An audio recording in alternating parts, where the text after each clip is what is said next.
कि जितने भी चैलेंजेस हैं वो आप कस्टमाइज वन सॉल्यूशन में लेके आए हुए हैं इस फॉर्मुलेशन के हिसाब से। आज के टाइम पे देखिए सबसे बड़ी चीज क्या है जो हमारे जॉइंट्स को जो है वो डैमेज पहुंचाती है। जॉइंट्स डैमेज बेसिकली होते हैं। बॉडी में दो टाइप की चीजें मेन डैमेज कर रही हैं, एक तो डेफिशिएंसी है, दूसरा इन्फ्लामेशन। इन्फ्लामेशन और डेफिशिएंसी हमें एक तरीके से जॉइंट पे को दिख सकता है। इन्फ्लामेशन क्या करती है?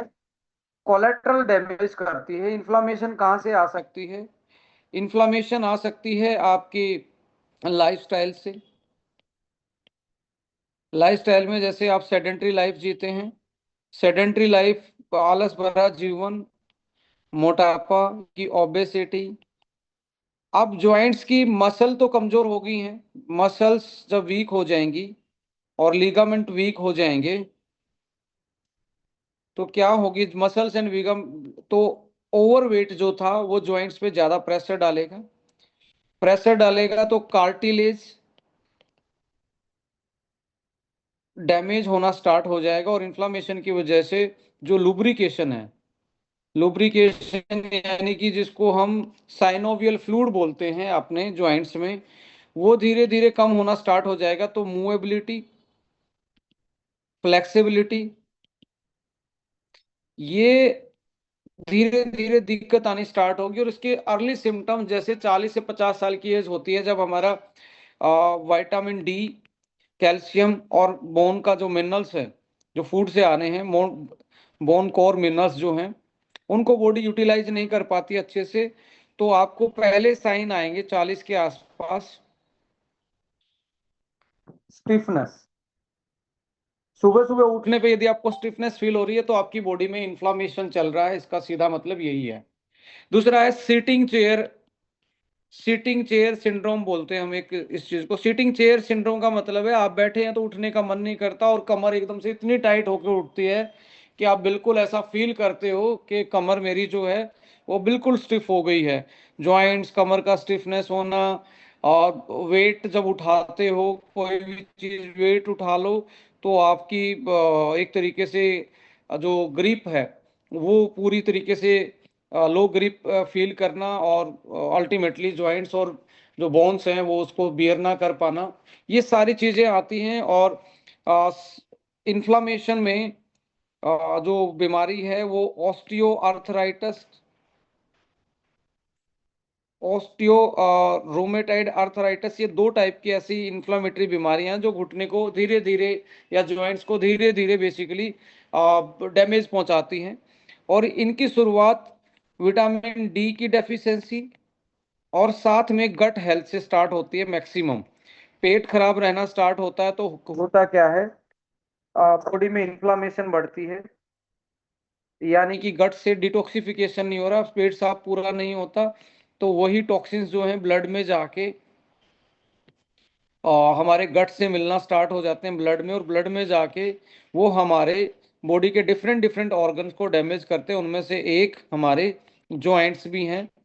जॉइंट्स के कार्टिलेज को धीरे धीरे कम कर देंगे। कार्टिलेज क्या होता है?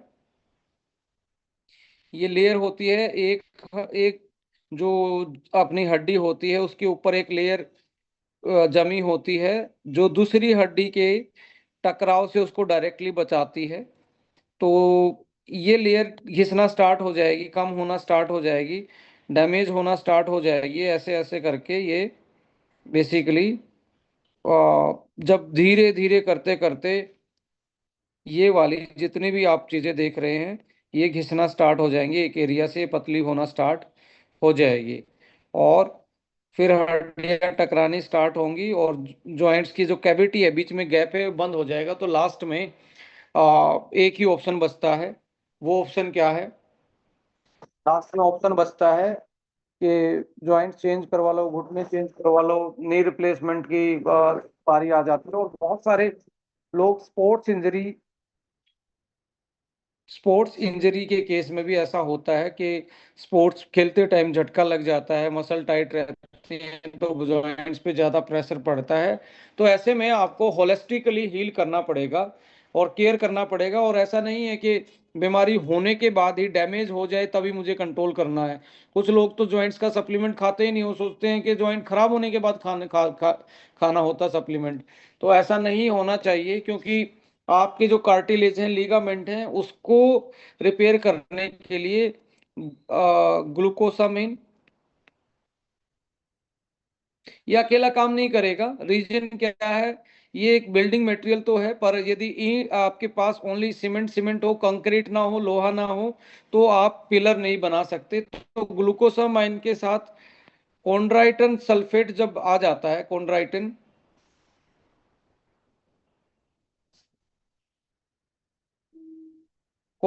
आ जाता है, तो ये ग्लूकोसामिन ग्लाइकन्स बना के डैमेज को कंट्रोल करना स्टार्ट कर देते हैं, रिपेयर को करना स्टार्ट, सीमेंटाइजेशन करना स्टार्ट कर देते हैं, ये मानो जहां से टूटा हुआ। साथ में कोलाजन पेप्टाइड मिल जाए, कोलाजन पेप्टाइड भी मिल जाए, तो एक तरीके से इसका जो रिपेयरमेंट है, जो रिपेयर कर रहा है, जैसे आपने सीमेंट को क्या करते हुए देखा होगा, सीमेंट पे आपने अगले दिन पानी डालते, सीमेंट के ऊपर पानी डालते हैं कि सीमेंट अच्छे से जम जाए, स्टेबलाइज हो जाए, कंक्रीट बन जाए।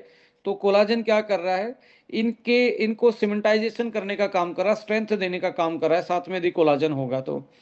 अब आप सीमेंटाइजेशन कर रहे हो, पर ब्रेक डाउन वाली, तोड़ने वाली चीजें शरीर में अभी भी बन रही हैं, डैमेज करने वाली, तो डैमेज करने वाली को भी तो इरेज करना पड़ेगा ना। इसको करने के लिए, इन्फ्लामेशन को कम साथ में कंट्रोल करने के लिए आपको क्या करना पड़ेगा, इसमें एंटी इन्फ्लामेटरी मॉलिक्यूल डालने पड़ेंगे। एंटी इन्फ्लामेटरी मॉलिक्यूल कौन से हैं? एंटी इन्फ्लामेटरी मॉलिक्यूल इसमें डले हैं बॉसवेलिया, जिसको सलाखी बोलते हैं, किसमें? आयुर्वेदा में, जो नेचुरल पेन किलर है, जिसका कोई साइड इफेक्ट नहीं होता। ये हमारे जो इन्फ्लामेशन के एंजाइम उनको ब्लॉक कर देता है। और करक्यूमिन, हल्दी, जो जॉइंट्स के लिए कई बार, जब पहले के टाइम पे तो इंजरी हो जाती, चोट लग जाती, तो हल्दी वाला दूध पिलाया जाता था, दूध में कैल्शियम, विटामिन डी और करक्यूमिन का कॉम्बिनेशन होता था। यहाँ पे कॉम्बिनेशन में बॉसवेलिया और करक्यूमिन डाले गए हैं। इसके बाद आता है जो सेल मेम्ब्रेन की परमेबिलिटी, यहाँ पे भी तो सेल है, इसकी सेल मजबूत हो जाएं, रीजनरेट करें, तो एमएसएम काम करता है इसमें। Methyl sulphonyl methane, organic sulphur directly to joint, improve cell membrane permeability. Nutrients को अलाउ करता है, ये अंदर न्यूट्रिएंट्स को जाने देता है कार्टिलेज में, जिससे रिपेयरमेंट, सेमेंटाइजेशन प्रोसेस फास्ट हो जाता है। सो कॉन्ड्राइटन जो है वो स्पंज लाइक इफेक्ट देता है, स्पंज लाइक इफेक्ट देता है, जिससे कि फ्लूइड रिटेंशन और ये सारी चीजें आप एक तरीके से बेटर कर पाते हो। सो अल्टीमेटली इसमें एक एपीजेनिन, एपीजेनिन नाम का एक मॉलिक्यूल डला हुआ है। एपीजेनिन भी एंटी एजिंग ऑफ जॉइंट्स पे काम करता है, एंटी इंफ्लामेटरी, एंटी एजिंग का काम करता है। और साथ में प्रोबायोटिक। यदि गट से कोई चीज, क्योंकि जब गट खराब होता है, पेट खराब होता है, पेट खराब होता है,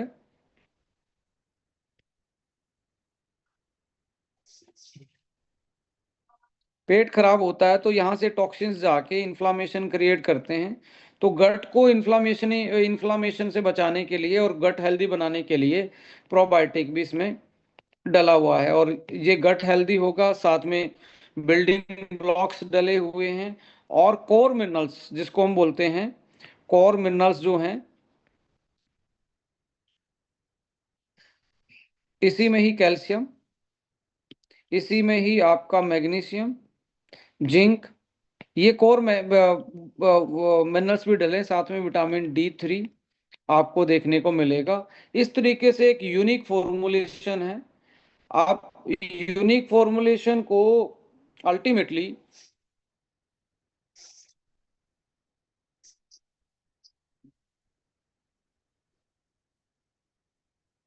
पहले हफ्ते में क्या होगा, रिडक्शन इन स्टिफनेस, जिसको जनरली स्टिफनेस रहती है, 1 से 2 हफ्ते में स्टिफनेस जाएगी।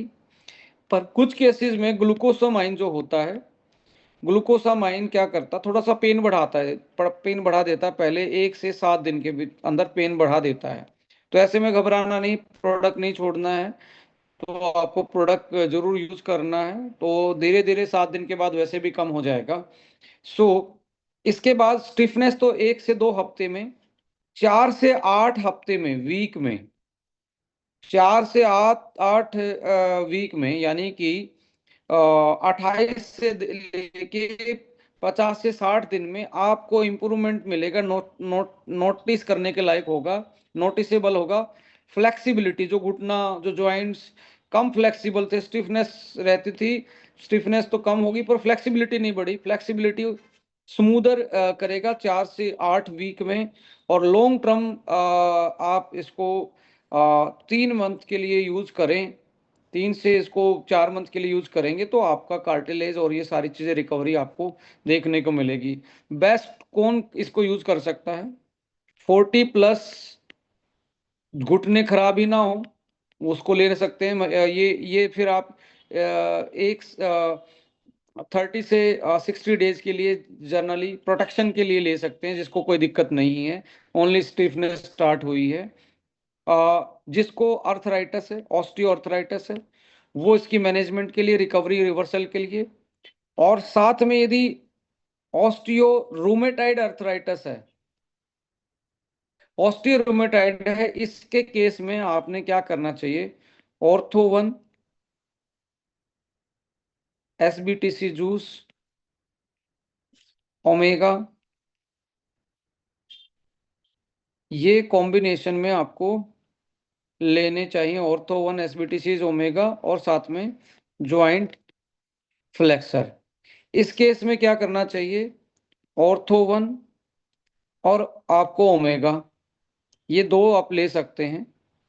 आपको लगता है मेरी स्लो रिकवरी है किसी भी केस में, तो लीवो 1 सिरप आप जरूर रिकमेंड करें ऐसे केस में, कि उसकी डाइजेस्टिबिलिटी ये काम करना स्टार्ट करें। दूसरा, स्पोर्ट्स की कोई इंजरी है, किसी का सर्जरी हुई है, किसी को स्पोर्ट्स की रिकवरी करनी है, स्पोर्ट्समैन है, वेट लिफ्टर है, जिम जा रहा है, उस केस में दो ज़्यादा इंजरी होती हैं, एक तो शोल्डर की इंजरी होती है, एक नी की इंजरी होती है। तो ऐसे केस में आप इस प्रोडक्ट को स्पोर्ट्समैन के उसमें भी, और इन्फ्लामेटरी डिसऑर्डर के रूप में भी, और प्रोटेक्शन के रूप में भी यूटिलाइज कर सकते हैं। प्रोटेक्शन में खाली एक ही काम कर देगा। यदि आप प्रोटेक्शन के साथ साथ स्किन भी हेल्दी करना चाहते हैं, तो आप यहाँ पे कोलाजन ऐड ऑन कर सकते हैं, कोलाजन ऐड ऑन कर सकते हैं। सो इस तरीके से ये प्रोडक्ट आपका काम कर रहा है। तो मैं समराइज करूं इसको, जॉइंट की स्टिफनेस हो, ऑस्टियोआर्थराइटिस हो, स्टिफनेस में ऑर्थो 1 और SBTC काफी है। यहाँ पे ऑर्थो 1, SBTC और ओमेगा। यदि रोमेटाइड अर्थराइटिस है, इसमें आप ortho 1, SBTC, omega, joint flexor, ये कॉम्बिनेशन ले सकते हो। जब जब आपको लगता है कि किसी का पेन बढ़ रहा है, ऐसे केस में हो जाता है ग्लूकोसामाइन की सेंसिटिविटी के कारण पेन, पहले हफ्ते पेन बढ़ा, तो ऐसे केस में SBTC और आप, ये आपको 3 बार कर देना चाहिए दिन में, तो इन्फ्लामेशन थोड़ी सी और कंट्रोल में आएगी और जल्दी असर करना स्टार्ट करेगा। सो इन दिस वे आपके पास एक मैं छोड़ के जाता हूँ क्या, आपके पास मैं एक वर्क छोड़ के जाता हूँ अभी। आप यदि आपके पास है, नहीं नहीं है, तो गूगल का कैमरा निकालें, इसका फोटो खींचें और अपनी प्रॉब्लम गूगल के कैमरे में फोटो डाल दें, किसका? ऑर्थो 1 का। और अपनी फोटो डाल के नीचे लिखें, मुझे ये प्रॉब्लम है, इसमें ऐसा क्या चीज़ डली है जो इसको ठीक करता हो। तो आपको एक साइंटिफिक प्रोडक्ट देखने को मिलेगा, यानी कि टेक्नोलॉजी भी उसको एक तरीके से एक्सप्लेन कर देगी। सो लेडीज एंड जेंटलमैन, मेरा कुछ टेक्निकली ये इशू रहा, तो मैं फिर भी मैंने कोशिश ये की कि भाई मैं इस सेशन को आप लोगों के लिए कुछ ना कुछ तो इसमें डिस्कस करूं। सो अगले सेशन में मिलेंगे। तो वी आर वेरी सॉरी और वी आर वेरी अपोलाइज कि आपने कीमती टाइम निकाला, but due to some time technology and network की इशू से ये चीज़ें हम पीपीटी के माध्यम से नहीं कर पाए आज। पर एनीवे क्लोजिंग बहुत नज़दीक है, आप अपना को फिर से पकड़ना है। पहले के जमाने में ये ऑटोमेटिकली सर्कैडियन रिदम के अनुसार ही वर्क करते थे हम, और मुझे लगता है इसी के अनुसार घड़ी घड़ी बनी होगी, वरना जब घड़ी नहीं थी तो फिर कैसे जीवन